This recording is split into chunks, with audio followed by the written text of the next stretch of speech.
about the meaning of life, about, because culture, as we said in the beginning, is about the way you eat, the way you sleep, the way you see things.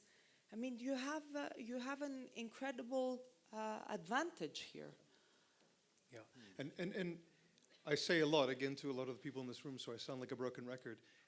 We have been making history through all the things that we've just described for the last few thousand years. And I believe we are entering into an era of innovation. You're seeing all of these things, all of this tension, this conflict, this scarcity has created individuals who are innovating, who are resourceful, who are showing levels of initiative and, as I said, resourcefulness that has been unseen for the most part anywhere. And I think it's a really interesting time because, and I don't want to sound like a marketing guy, but we talked a lot about taking something that is perceived as a negative, which is rock bottom, and turning it into a virtue. And turning it into a virtue which I call the blank page. We have an opportunity to start over and really define what we're all about and what is important to us and the next generation of Greeks. And that is a huge thing that we should embrace. And I'm not trying to bullshit, sorry. I'm just trying to be honest, because what is the other option, right? So if you could do it all over again using this level of creativity, using the technology we have at our disposal, and arguably one of the most skilled and educated young sort of labor forces in the world, we have everything there to be able to do this. Okay, we again spoke about culture as an asset. I would like you to get us back to the initial question. Is there a potential for this place, with the momentum gained after the crisis, without going into the crisis now in this talk, is there a possibility to create contemporary culture here that is internationally significant, that resonates internationally, a part of what we have in our museums, no matter how augmented they will be when they come and visit it? Is there an opportunity that we create as a place, contemporary culture, not contemporary art, culture? I think that from our experience, what we experienced through Zeus+Dione is that, yes, you absolutely can. We started, it was an opportunity. And we created something that you said is not in the museums. It's inspired by the museums, it's inspired by the tradition, but it's contemporary. Because if it was not contemporary, it wouldn't be too attractive, and it wouldn't have an economic impact. So you need to sell something that is attractive to the outside.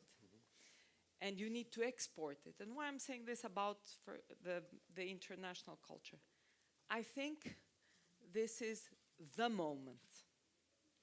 And based on our experience, if we managed a small brand like Zeus+Dione, we took the opportunity when everybody was telling us that, are you guys crazy?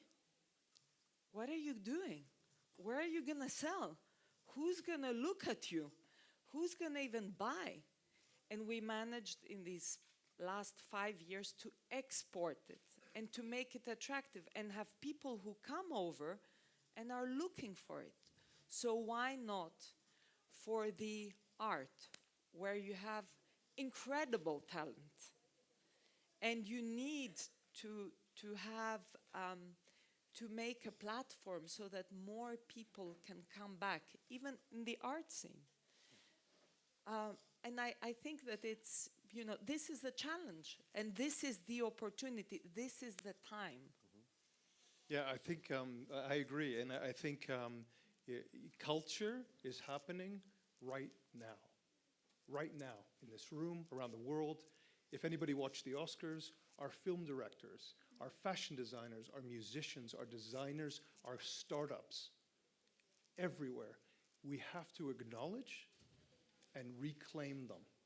And we have to, I'll give you a little anecdote. Sorry, culture is happening right now. That sounds like a new advertising campaign for Greece. That's nice.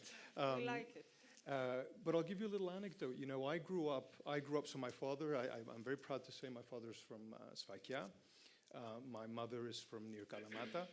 But I grew up in Canada. And I'm watching the clock. And I grew up in Vancouver. And many young people like myself, when they were growing up, had an identity crisis. They were really trying to figure out who they were in this strange land they were growing up. Canada, at the time, not a strange land, a great place to grow up. And trying to retain the links with their homeland. And if you took one of those big Greek Cretan daggers and you cut me in half, I bleed Greek. Okay, I have this intrinsic connection to this place. And I heard a lot of people talking about the diaspora. Do they have a responsibility to help? Nobody has a responsibility. You have a connection to a place and to a people and to a culture. And that's why you do things. And that's why we have to look at who we are. And we have to think about how we're going to get around this identity crisis we were all having, and this difficult period that we've all just gone through, including the crisis in confidence. Because that is the single biggest, or one of the single biggest things that in the long term can continue to damage and do damage. And that's why I was saying, I was just naming people off the top of my head. These are people who've been able to transcend that, okay? And they're doing incredible things. They are Greek, they are abroad, they are here, and the more of them we can get back here, the better. Before we go, what is the single thing, the single take that you would like them to take with them? Ooh, okay. Well, I think that, first of all, that they need to be optimistic. I think we've lost our optimism, and because of the crisis in the last 10 years, we've become very pessimistic. We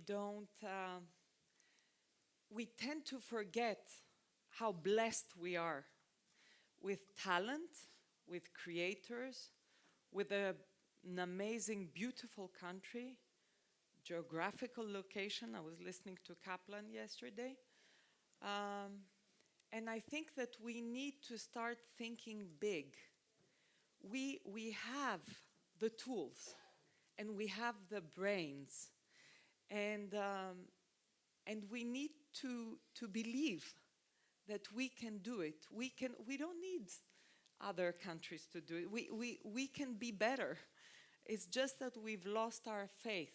We are lost in translation. So I think that people should go away and think that, even look at this place. I mean, I have to say this. They've done a fantastic job with people coming from all over the world for these panels. And every year it gets better. Every year there are more speakers, more great lectures, great panels, people from all over the world. This is something that's positive. We need to take out the positive. We should stop complaining. And, I know it's difficult. It's difficult in my job. It's difficult every day. But I want us to be positive. Thank you. Steve? Yeah, I agree. Optimism. We need optimism. We need confidence. And I also think that, and I don't want to sound arrogant, but I've always been rooting for the challenger. And we are in the challenger position right now. There are many people who've written us off. There are many people who think we're out for the count. And I think we have the opportunity, I don't know why I'm using boxing analogies, but we have the opportunity to come up and come out swinging. And nobody will see it. But we have that opportunity if we believe in what we're capable of doing. And as I said, we've been doing it for thousands of years. We're doing it right now.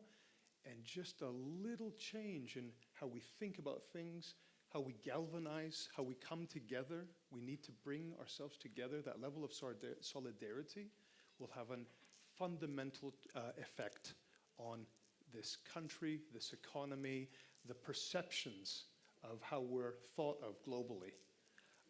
All eyes are on us right now. Thank you, Steve. I would like to add that creativity maybe would be the way out, and also the core substance for the new narrative being built right now from us for the future. Thank you very much for being with us. Thank you. Thank you. Thank you, everyone.